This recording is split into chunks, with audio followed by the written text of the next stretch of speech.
Do you have a Christmas tree in your living room, or are you planning to put one up? Well, I'm telling you now, if you want to obey Yahweh, and if Yahweh or God's opinion is important to you, you'll get rid of that Christmas tree.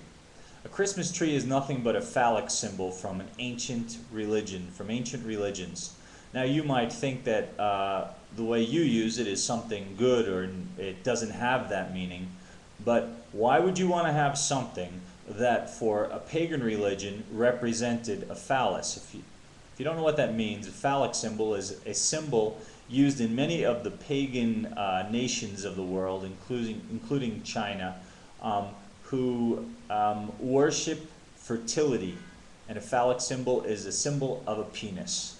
So basically, I know that sounds vulgar or something, but I didn't make it up. I didn't create a Christmas tree. I'm telling you what the symbol and why it's used. These symbols are used all over the world. It's an ancient thing. It's why it's a symbol. It's what obelisks represent. You know, obelisks are what they have in Egypt, and there are obelisks that have been imported from or exported from Egypt to England and to St. Peter's Square, right in the middle of the St. Peter's Square in front of the Vatican, and in Vatican City there is an Egyptian obelisk. I've seen it with my own eyes. I was there. It's the original thing. What's it called? The Washington Monument. Yeah, I think that's what it's called. Is a great big obelisk in Washington D.C. And again, these are all phallic symbols. That's what it comes from. Most Masons, when Masons from Masonic lodges, when they die, they don't use a regular tombstone over their grave. They use obelisks. And look what it says in the Bible, though. I mean, because that's the most important thing. What it says in the Bible about the Christmas tree. You'd say, it says something about a Christmas tree in the Bible? Not only does it say something, remember that Yahweh and Yeshua are the same yesterday, today, and forever. They're outside of time. They can see the past, the present, and the future. That's why they are able to show future events to their prophets. One of which I am not. I am not a prophet, nor do I claim to be. I'm just reading Scripture. What does it say here in Jeremiah chapter 10, verses 2 through 5? This was written roughly 600 years before the birth of Yeshua, who Christmas is supposedly in celebration of him. But the celebration on the 25th of December, as we know, has been around was around for a long time before the birth of Yeshua. But look at this. If you have a Christmas tree, listen to what Jeremiah was told to write down about 600 years before Yeshua was born. Yahweh knew what people were going to do. He says, do not learn the way of the nations, all the nations around. It's mistranslated Gentiles, unless you understand Gentiles as meaning nations, all the other nations. A lot of times when people hear Gentiles, they just think of, well, then that's not a Jew. But this is all the nations. Do not be, it says dismayed, means don't be afraid or don't be discouraged at the signs of heaven, for the Gentiles are afraid or discouraged at them. For the customs of the peoples are futile or useless.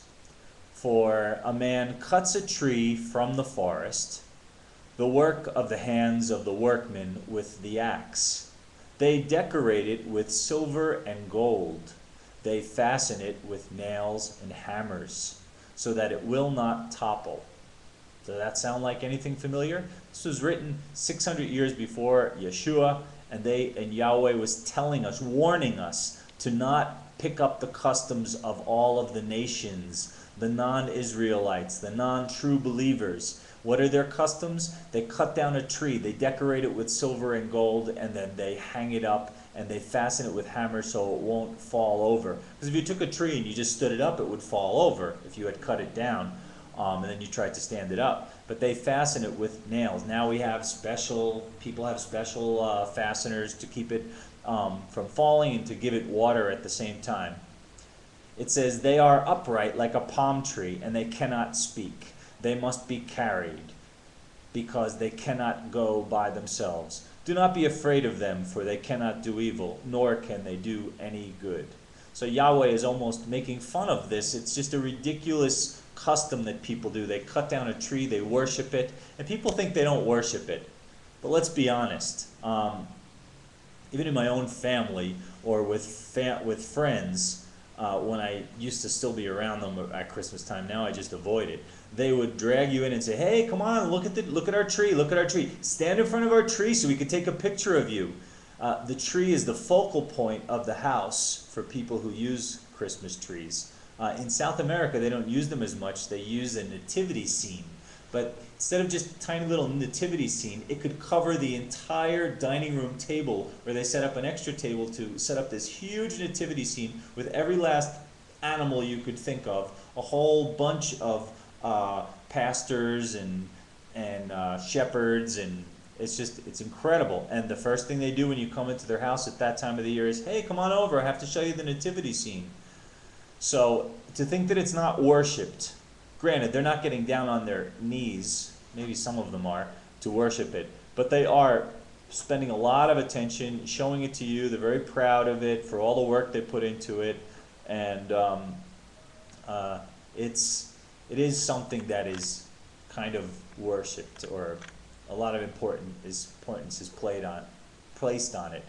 We should look at it through the same eyes that Yahweh and Yeshua look at it. It's an abomination. It comes from false religions. It comes from worshiping a phallic symbol that you have right in the middle of your living room. It's a disgusting thing. And you probably never thought of it, and I'm sure you're going to think it's an exaggeration. But the fact that they hang the balls on it is no coincidence. I think you can make the connection. That isn't just because they are pretty and they're different colors. Think about it. The whole thing is a phallic symbol, and the whole thing is like a worship of the whole process of reproduction and fertility. And so is Easter. But I'll wait a few months to make a video about Easter. Just ask yourself, why do you call it Easter, the name of a pagan fertility goddess, Ishtar or Astarte. She actually had two different names, one in Egypt and one in the Middle Eastern area. And why do they give little children at Easter time bunny rabbits? And why do we color eggs and hide them and have an Easter egg hunt? What do eggs and chocolate rabbits have to do with the resurrection, the death and resurrection of Yeshua the Messiah? Absolutely nothing. At that time of the year, the fertility goddess Ishtar was worshipped and celebrated, and that's why it's called Easter. This is much harder to explain to people in Latin America because they don't call it Easter. They still call it Pascua or Semana Santa, Holy Week. And they don't get into the whole rabbit and eggs thing, but I'll leave that for another time.